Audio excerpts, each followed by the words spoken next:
berjalan dalam firman-Mu, hatiku siap.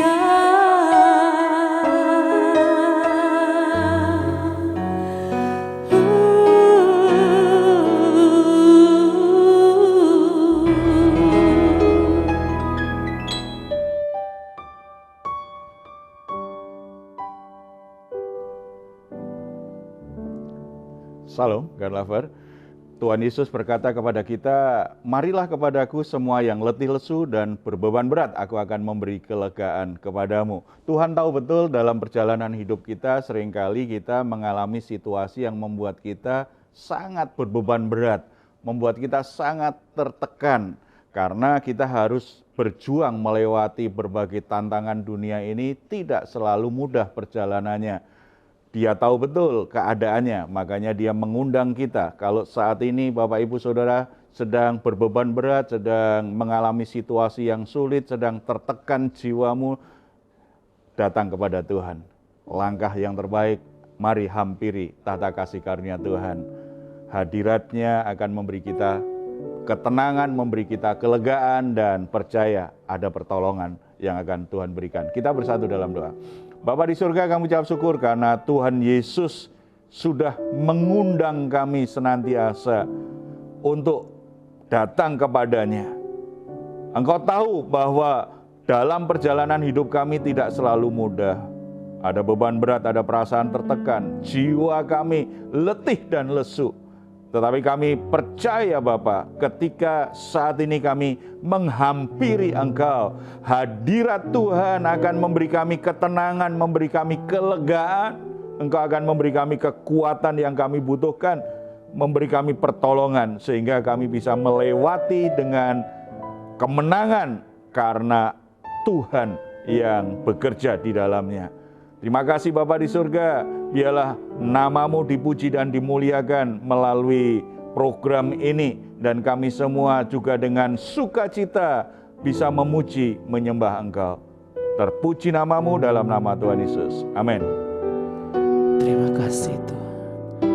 Malam hari ini kami kembali datang ke hadirat Tuhan.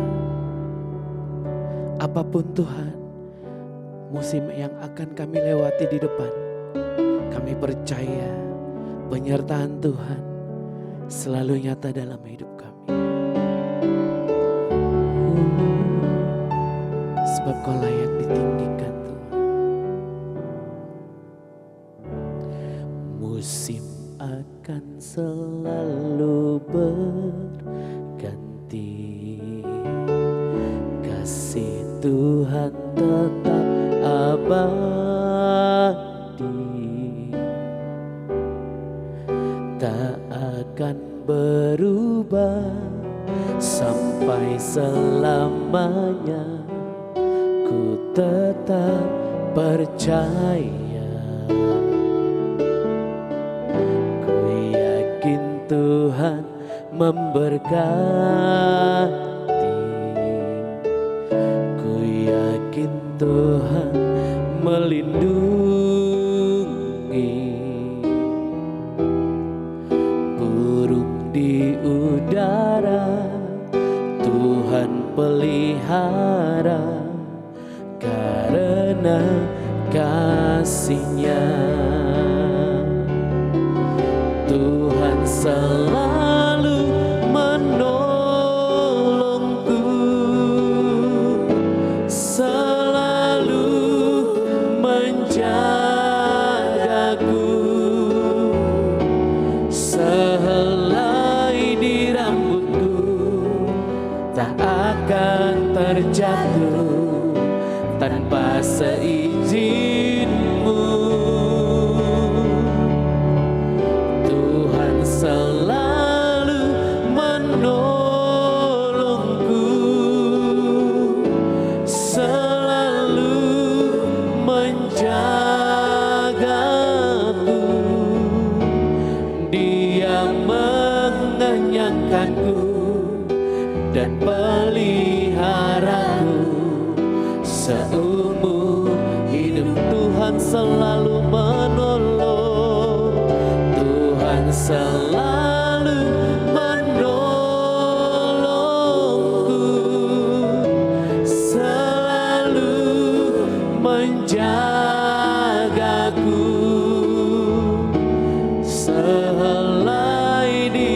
hidupku tak akan terjatuh tanpa seizinmu. Oh, Tuhan selalu menolongku, selalu menjagaku. Dia mengenyangkanku dan peliharaku seumur hidupku. Oh, haleluya. Tuhan selalu menolong, Tuhan selalu menopang hidup kami. Sebab Kau layak diagungkan, tiadalah seperti-Mu. Kau penolong dalam hidup kami, perlindungan hidup kami Tuhan. Kau layak diagungkan, glory bagi-Mu. Terima kasih Tuhan. Tidak Allah seperti Engkau Tuhan, hanya Kau saja yang layak ditinggikan. Terima kasih Tuhan.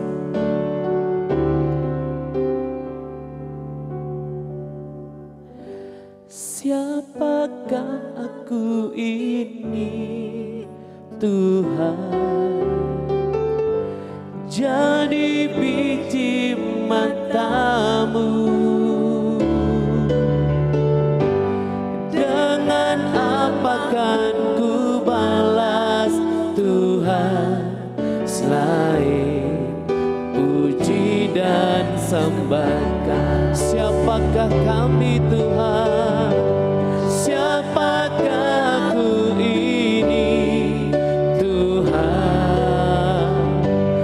Jadi biji mata-Mu.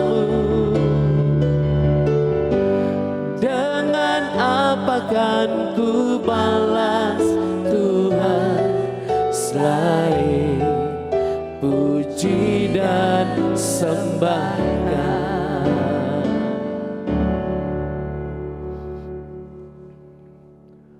Puji Tuhan, saudara-saudara yang dikasihi oleh Tuhan Yesus Kristus. Karena kasih-Nya Bapa di surga senantiasa menyertai kita, senantiasa menolong kita semua. Kita semua senang mendengar kisah sukses orang lain. Kita senang kalau dengar bagaimana mereka sukses dalam pekerjaan, dalam rumah tangga, termasuk dalam pelayanan. Kita senang dengar kesaksian orang yang sangat diberkati Tuhan. Tetapi kadangkala kita lupa bahwa sebuah kesuksesan itu hasil perjuangan yang sangat berat sekali. Melewati proses perjuangan yang lama, kadang-kadang membuat orang yang sukses tadi bisa jadi putus asa, bisa ingin menyerah. Kita lupa dengan prosesnya. Oleh sebab itu kita sangat percaya bahwa memang selama kita di dunia ini, hidup kita adalah sebuah perjuangan.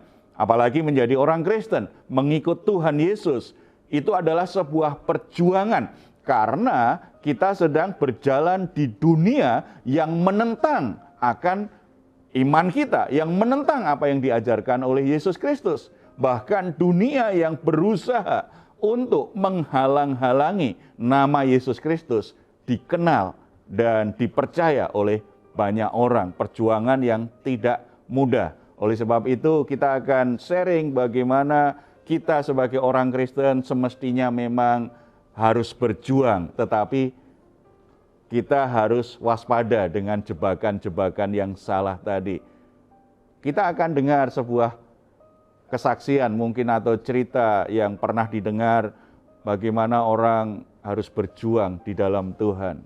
Silakan. Saya Pak, saya dulu masih di kampung, saya ikut paduan suara, saya ikut pelayanan dari sebenarnya bukan kampung ke kampung ya, kayak gunung ke gunung. Karena di kampung saya itu kan pegunungan ya, pegunungan. Jadi di balik gunung itu ada satu kampung gitu. Di balik gunungnya lagi ada satu kampung. Dan kebetulan di program gereja lokal saya dulu di kampung tuh semua paduan suara yang ikut terlibat melayani di gereja itu harus ikut gitu. Ketika ada untuk pembaptisan atau ada pesta gereja, jadi kita harus ikut. Perjalanannya itu saya masih ingat Pak, kita berangkat jam 7 pagi, nyampe di balik gunung itu di kampung itu sampai jam 7 malam. Jalan kaki ya Pak, belum lagi ada apa itu pacet-pacet ya. Nah kalau lagi hujan gitu, tapi kita tempuh itu.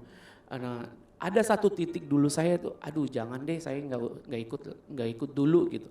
Tapi pendeta lokal saya bilang, ketika kamu memutuskan untuk melayani, kamu harus maju bukan mundur gitu. Jadi dalam satu tahun itu kita sampai 3 kali untuk harus menyeberang gunung itu gitu.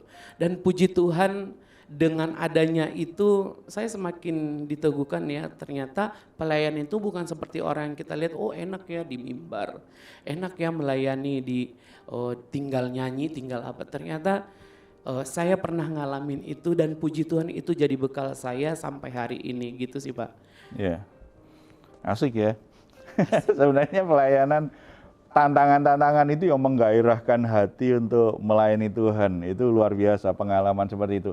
Jadi kita memang kalau mau ikut Tuhan, mengerjakan panggilan Tuhan, itu akan ada banyak tantangan, ada banyak hambatan. Makanya kalau tidak punya jiwa pejuang, tidak mau berjuang, banyak orang menyerah. Kalau hanya mau enaknya saja, itu pasti akhirnya menyerah gitu. Padahal tadi ya, semua keberhasilan adalah sebuah proses.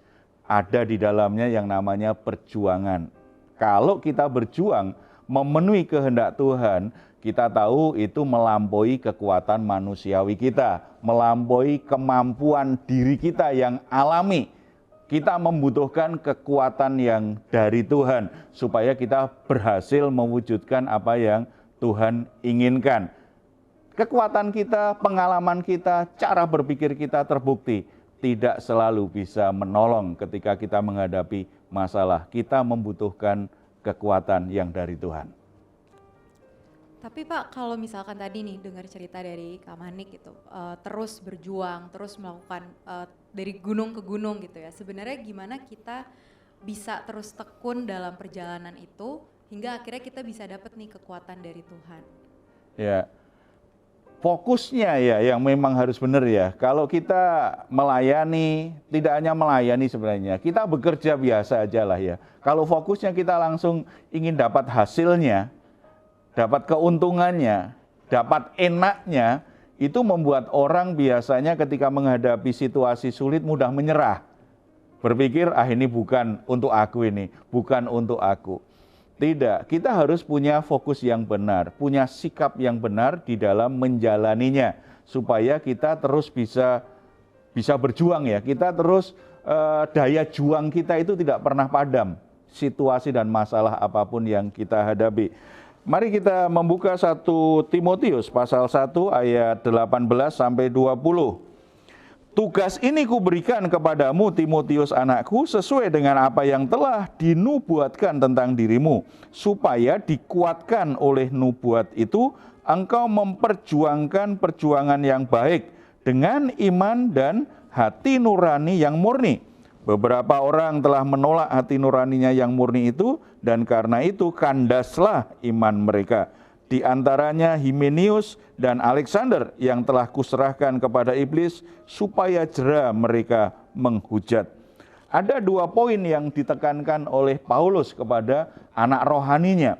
Rasul Paulus itu punya anak rohani namanya Timotius, masih muda, tetapi panggilan pelayanannya luar biasa dan akhirnya dia diangkat menjadi pemimpin para penatua jemaat yang ada di kota Efesus.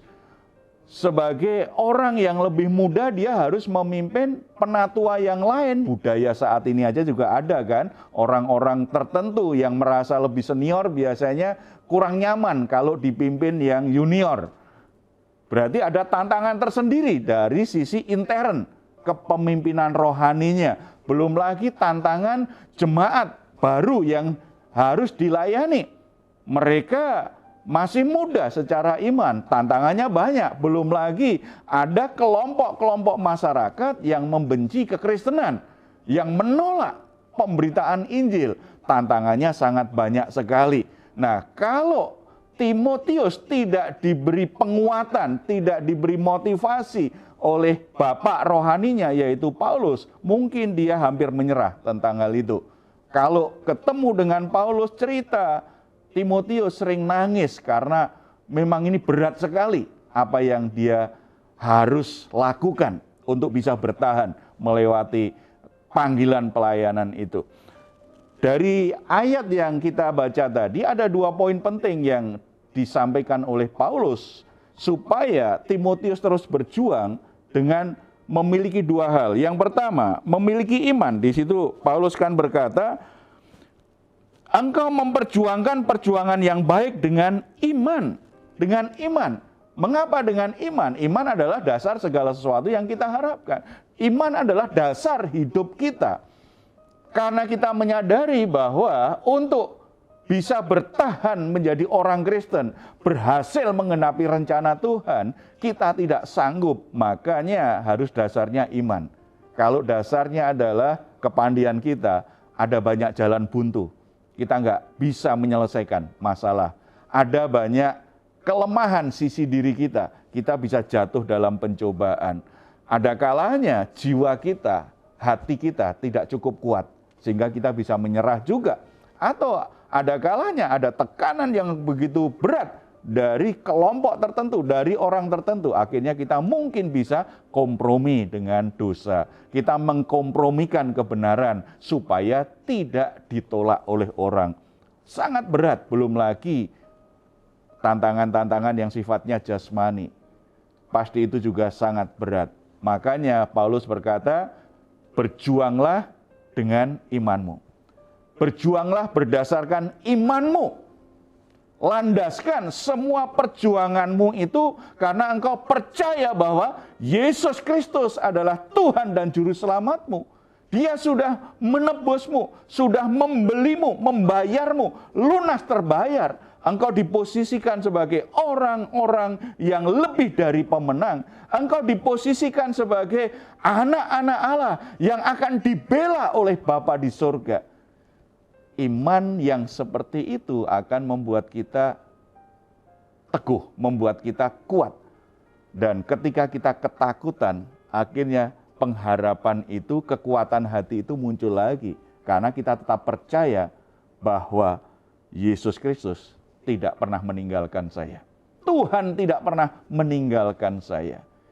Landaskan perjuanganmu dengan imanmu kepada pribadi Yesus dan kepada firman Kristus. Saudara-saudara, ini sangat penting sekali. Jadi kalau bicara tentang iman, harus 2 hal ini yang paling penting. Percaya kepada pribadinya Tuhan. Kalau begitu kita perlu mengenal Tuhan secara pribadi. Kita perlu mengenali sifat-sifat Tuhan. Kita perlu mengenali jalan-jalan Tuhan. Bagaimana Tuhan bekerja, bagaimana Tuhan memimpin. Semakin kita mengenal secara pribadi, hubungan kita semakin mendalam dengan Tuhan, maka kita semakin kagum dan semakin mempercayai Dia. Kita tidak akan mudah takut, tidak mudah cemas. Demikian juga pahami firman-Nya dengan benar. Karena kalau kita nggak paham, iman kita tidak bisa bertumbuh dengan baik. Kalau kita nggak paham firman Tuhan, tidak ada landasan iman kita itu bisa bertumbuh dengan baik. Iman hanya bisa bertumbuh kalau saudara memahami firman Tuhan dan punya komitmen untuk melaksanakannya dalam hidup saudara sehari-hari, menerapkannya dalam hidup saudara sehari-hari. Semakin hati saudara diselaraskan dengan hatinya Tuhan, pikiran saudara diselaraskan dengan pikirannya Tuhan, kehendak saudara, keinginan saudara diselaraskan dengan kehendaknya Tuhan, maka saudara semakin melangkah pada rencana Tuhan. Imanmu semakin kuat. Kalau imanmu semakin kuat, tantangan yang berat menjadi ringan. Kalau kita ingin mengangkat beban yang berat, misalnya Misalnya, Manik kamu bisa ngangkat berat berapa kilogram? Misalnya beras begitu, yang 1 ton gitu kuat nggak? Waduh, paling 50. 50 kuat. 50 kuat ya, betul ya? Iya, pernah sih. Pernah ya, ya misalnya. Wah, kalau saya harus ngangkat 50 kilo begitu, pinggang saya pasti sakit. Nah, tetapi apakah saya tidak bisa mengangkat itu? Bisa. Caranya gimana? Saya harus melatih otot saya harus melatih angkat beban. Makin lama otot saya, tulang saya, tubuh saya kuat. Kalau kapasitas saya melampaui beban yang 50 kilo itu, saya mengangkatnya jadi ringan. Demikian juga dengan perjalanan hidup kita, pergumulan hidup kita. Masalah kita walaupun sangat berat, kalau kapasitas iman kita naik, berkembang menjadi besar, maka kita semakin sanggup mengatasi dan menanggung beban masalah yang besar. Tetapi kalau imannya lemah, sakit flu aja sudah putus asa. Tetapi kalau imannya kuat, menanggung masalah itu juga akan lebih kuat. Berjuanglah dengan imanmu. Imanmu harus diperkuat. Imanmu harus jadi landasan dalam perjuanganmu. Supaya tidak mudah patah arang, tidak pernah menyerah. Dan yang kedua, dengan hati nurani, dengan ketulusan hati. Problem banyak orang kadang-kadang kan antara hati dan perbuatannya tidak sama. Kenapa ada banyak orang mengalami masalah di masyarakat, di keluarga bahkan, kebaikan-kebaikan yang dilakukan di keluarga besar. Jadi akhirnya menimbulkan konflik. Kadang-kadang kan ada orang yang ingin menonjol. Kalau memberi, pengen semuanya berterima kasih kepada dia. Kalau enggak terima kasih, enggak dikasih lagi, ngambek lagi. Tidak tulus. Berbuat baik, tadi kan Paulus berkata, berjuanglah untuk kebaikan itu dengan hati nuranimu. Dengan hati nurani yang murni, dengan ketulusan. Kalau melakukan kebaikan, kalau melakukan perbuatan baik, kalau melayani, kalau beribadah, memang hati yang tulus. Bahkan ketika kita bekerja pun, bekerja sepenuh hati. Itu yang diajarkan Tuhan kepada kita kan, sebagai orang Kristen diajarkan, bekerjalah sepenuh hati. Bukan hanya ketika ada bos yang mengawasi, kita rajin sekali. Tetapi kalau nggak diawasi bos, kita seenaknya bekerja, enggak. Sepenuh hati seperti untuk Tuhan. Berkat itu dari Tuhan. Tuhan akhirnya memberkati apa yang kita kerjakan. Ada banyak orang karena ketidaktulusannya akhirnya mengalami banyak masalah. Dan masalahnya kadang-kadang sangat berat sekali. Karena ternyata, nggak jujur ini. Oh ternyata ini mengambil keuntungan ini dari pekerjaan. Ternyata ini nggak bisa dipercaya ini. Ternyata ini mencuri ini. Ternyata ini caranya sangat jahat sekali. Di dunia kerja itu seringkali kita bisa lihat kan. Tetapi kadang-kadang tidak tertutup kemungkinan juga. Di lingkungan gereja ada orang-orang yang melayani dengan niat yang tidak tulus. Ingin menonjolkan diri sendiri. Ingin berebut kesempatan, berebut kekuasaan. Ingin mendapatkan keuntungan lebih banyak dari orang lain. Lakukan dengan tulus, itu yang membuat perjuanganmu itu kokoh. Yang membuat daya juangmu itu kokoh. Karena kemurnian hati itu membuat Roh Kudus akan senantiasa memimpin dan mengarahkanmu pada penggenapan rencana Tuhan. Roh Kudus akan menguatkan hatimu melewati pergumulan-pergumulan yang berat itu. Jadi saudara-saudara yang dikasihi oleh Tuhan, saat ini mungkin saudara sedang dalam situasi harus berjuang karena memang tidak mudah menjalani hidup ini. Baik dalam rumah tangga, baik dalam pekerjaan, atau terlebih dalam pelayanan. Harus berjuang karena memang keadaannya sangat berat sekali. Tidak ideal sekali. Jangan menyerah, jangan putus asa. Karena memang kita dipanggil untuk berjuang. Ini waktunya kita berjuang, bukan waktu untuk menuai. Baru berjuang dulu, sebab nanti menuai pasti ada waktunya. Kalau memang harus berjuang, mari kita berjuang. landasi dengan iman dan hati nurani yang murni. Ketika hati kita seperti itu, percaya Roh Kudus akan menguatkan, memimpin, dan mengarahkan hidupmu pada kemenangan demi kemenangan. Engkau bisa bertahan dan Tuhan percayakan hal-hal yang lebih besar setelah itu. Kita bersatu dalam doa. Bapa di surga, terima kasih karena Engkau tidak pernah meninggalkan kami sendirian ketika kami sedang mengalami pergumulan, ketika kami harus berjuang. Tuhan tidak pernah tinggalkan kami. Engkau senantiasa menyertai, membimbing. Firman-Mu sudah mengarahkan kami. Dalam perjuangan kami harus mendasarkan iman dan hati nurani yang murni sebagai dasar perjuangan kami. Bapa, kiranya Engkau teguhkan hati kami. Firman Tuhan ini semakin menguatkan hati kami untuk percaya kepadamu, untuk percaya firman Tuhan. Dan firman Tuhan ini juga menyucikan hati kami, sehingga segala kepalsuan, segala kemunafikan, segala kebohongan, segala sesuatu yang mencemarkan hati kami disucikan oleh darah Kristus, oleh firman Tuhan. Hati kami menjadi murni untuk berjuang menggenapi rencana-Mu.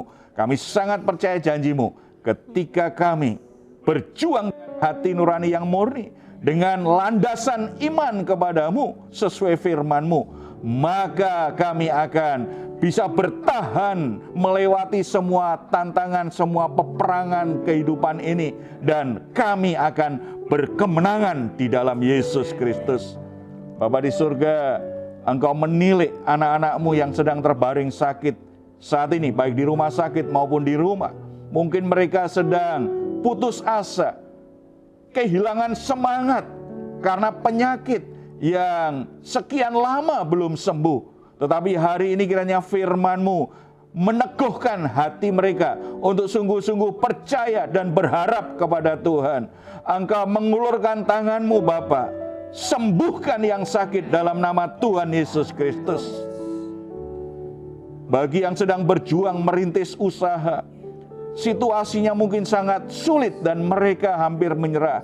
Tetapi biarlah firman Tuhan hari ini menguatkan hati mereka untuk terus berjuang bersama-sama dengan Tuhan, sesuai dengan apa yang Tuhan inginkan. Dan kami percaya kekuatan dari Tuhan menyertai mereka, dan mereka akan melihat bagaimana kuasa Tuhan bekerja dan memberkati apa yang mereka perjuangkan. Demikian juga hamba-hamba-Mu yang sedang melayani, mungkin situasinya sangat sulit, kondisinya sangat berat, mereka hampir menyerah, mereka sudah hampir putus asa dengan pelayanannya. Tetapi biarlah kebenaran firman-Mu memerdekakan mereka. Mereka kembali bergairah, kembali semangat untuk melayani Tuhan, untuk memberitakan Injil Kerajaan Allah. Kuatkan hati mereka. Mereka terus berjuang, dan pada waktunya mereka akan menuai apa yang mereka perjuangkan. Mereka akan memenangkan apa yang mereka perjuangkan selama ini. Terima kasih Bapa di surga. Terima kasih Bapa di surga.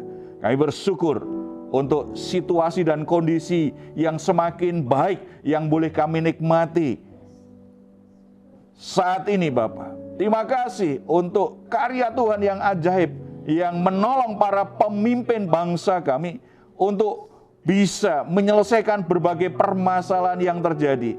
Setelah masa pandemi lewat, Tuhan juga menolong pemulihan ekonomi. Tuhan menolong para aparat dalam kondisi yang aman bangsa dan negara ini. Semuanya karena Tuhan. Biarlah semua melakukannya karena anugerah Tuhan menyertai. Bangsa ini semakin memuliakan Engkau. Terpuji nama-Mu dalam nama Tuhan Yesus. Amin. Saudara-saudara yang dikasihi oleh Tuhan, sekali lagi jangan pernah menyerah.